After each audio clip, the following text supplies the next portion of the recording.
Adakah menurut Pak Rizal yang salah dengan cara pemerintah berhutang kalau tujuannya adalah untuk kebaikan bangsa? Ada solusi yang lebih baik selain berhutang? Karena yang terjadi hari ini, buat bayar bunga hutang itu 1 tahun 345 triliun. Oke. Itu banyak sekali. Itu banyak sekali. Udah berbahaya sekali ini Indonesia. Ngutang itu buat bayar bunganya aja ngutang. Nah, itu bahaya, merusak. Bahaya, merusak. Buat bayar bunga aja mesti ngutang, itu kan bahaya banget. Oke. Seberapa parah sih cara berhutangnya pemerintah saat ini? Biasa aja, parah banget, atau parah? Parah banget, parah banget. Makin Jauh lama rakyat sekali makin ya. susah, rakyat Sekali makin ya. susah, rakyat Sekali ya. makin susah.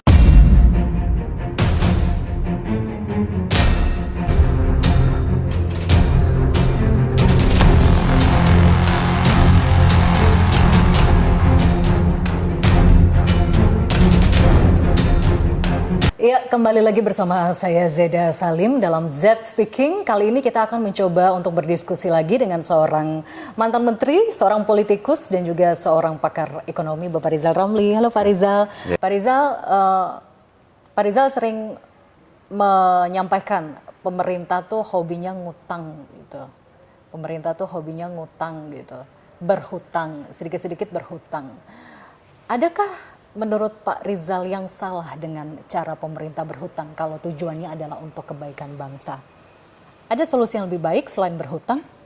Kalau ngutang, tujuannya untuk meningkatkan pertumbuhan ekonomi, produksi, bagus. Tapi pada titik, kalau udah terlalu banyak ngutang, ngutang itu buat bayar bunganya aja ngutang. Nah, itu bahaya, merusak. Karena yang terjadi hari ini, buat bayar bunga hutang itu 1 tahun 345 triliun. Oke. Itu banyak sekali. Oke. Itu banyak sekali. Iya kan? Dan untuk bayar bunga itu mesti ngutang lagi, Jadi ini udah berbahaya sekali ini Indonesia. Udah berbahaya sekali ini Indonesia. Ada jalan lain nggak? Ada. Ya, zaman Gus Dur saya lakukan dan bisa kita lakukan. Satu, ya kan, kita tukar utang mahal dengan utang murah. Saya waktu itu Perdana Menteri Kuwait minta Dr. Ramli bisa nggak semua utang Indonesia dibayar dipercepat. Nanti kita tukar. Saya bilang oke, utang baru tapi dengan bunga lebih murah. Dia setuju. Kita swap utang bunga mahal dengan utang bunga murah. Oke. Nah ternyata selesai, dia saking terima kasihnya, dia tanya, Dr. Ramli, saya mau kasih hadiah apa buat kamu? Saya bilang, saya lama sekolah di Bandung, tolong bikinin flyover di Pasopati, masuk Bandung tuh lewat Dago, ya kan? Oke.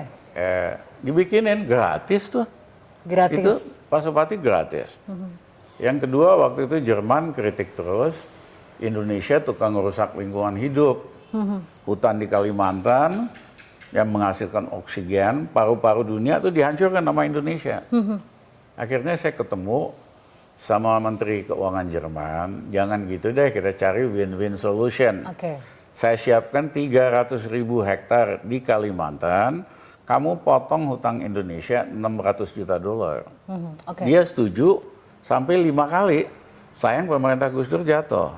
Jadi hari ini misalnya, ya mumpung Biden kepilih jadi presiden pro lingkungan hidup, Eropa semua, kita bisa negosiasi, kita tukar konservasi hutan dengan potongan hutang, namanya debt to nature swap. Oke. Jadi misalnya kita siapkan 20 juta hektar di Kalimantan, di Sulawesi untuk konservasi, tapi kita minta negara maju potong hutang Indonesia 20-30 miliar dolar. Bisa kok. Berarti intinya cara berhutangnya kurang cerdas gitu ya Pak Rizal ya? Sangat tidak cerdas. Sangat tidak cerdas. Buat bayar bunga aja mesti ngutang, itu kan bahaya banget. Oke. Seberapa parah sih cara berhutangnya pemerintah saat ini? Biasa aja, parah banget, atau parah? Parah banget, parah banget, parah banget. Parah karena banget. mereka kesulitan cash flow. Oke. Dan dampaknya ke rakyat? Dampak Dampaknya ke rakyat kan negatifnya? gini, karena mereka harus bayar terus utang bunga hutang ini, setiap kali dia menerbitkan surat utang negara. Nah, setiap kali surat utang negara diterbitkan, itu kesedot likuiditas di masyarakat dari bank. Ya, kenapa? Karena bunganya lebih tinggi. Itulah yang menjelaskan kenapa pertambahan kredit bulan September ini negatif. Dari Januari September hanya 3%. Artinya nggak ada uang yang beredar di masyarakat. Itu yang bikin rakyat susah sekali. Itu yang bikin rakyat susah sekali. Karena kalau normal, pertambahan kredit itu harus 15%. Ini hanya 3%. Makin lama rakyat makin susah. Makin lama rakyat makin susah. Makin lama rakyat makin susah. Karena nggak ada uang kan yang beredar.